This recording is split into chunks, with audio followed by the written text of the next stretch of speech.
জয়রাম বন্ধুরা, আজকে বানাবো কচুর শাক।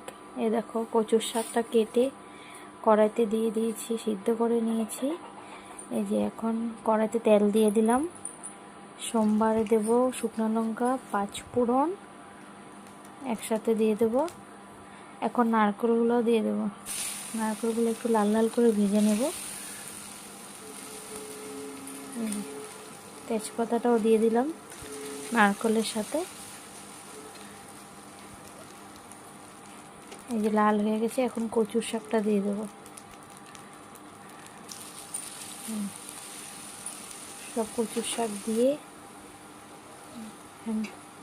ভিজিয়ে রাখা, সিদ্ধ করে রাখা চানাগুলো দিয়ে দিলাম।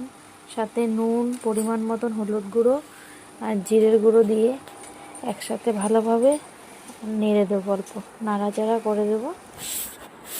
তারপরে